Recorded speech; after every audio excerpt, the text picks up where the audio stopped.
জামাত আপনাকে ক্ষমতায় বসায় নাই, বিএনপি বসায় নাই, ইসলামী আন্দোলন বসায় নাই, হেফাজত বসায় নাই, দেশের সাধারণ জনগণ বিপ্লবী আপনাদেরকে ক্ষমতায় এনেছে।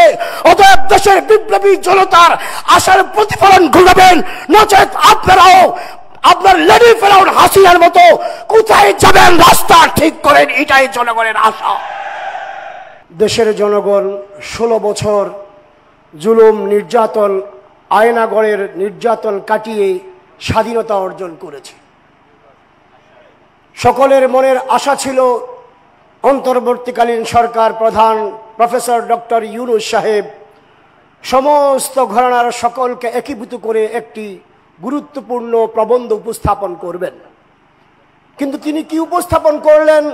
তিনার মুখ থেকে নির্গত সুন্দর একটা প্রবন্ধ দেশবাসী শুনতে পেয়েছে মাত্র, যেখানে 2009 সালের বিডিআর বিদ্রোহের কথা আসেনি, হেফাজতের শাপলা চত্বরে শাহাদাতের কথা আসেনি, 2021-এর রক্তে রঞ্জিত শহীদদের কথা আসেনি, সেখানে 2024-এর বিপ্লবের শাহাদাতের শহীদদের সংখ্যা আসে নাই, সেখানে জনগণের আশা আকাঙ্ক্ষার প্রতিফলন ঘটে নাই।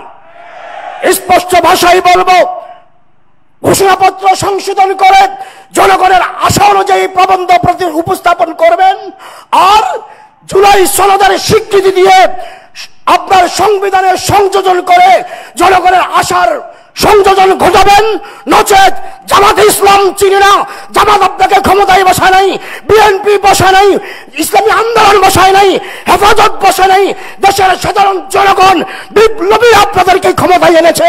অতএব দেশের বিপ্লবী জনতার আশার প্রতিফলন ঘটাবেন, নচেত আপনারাও আপনার লেডি ফেরাউন হাসিনার মতো কোথায় যাবেন রাস্তা ঠিক করেন, এটাই জনগণের আশা।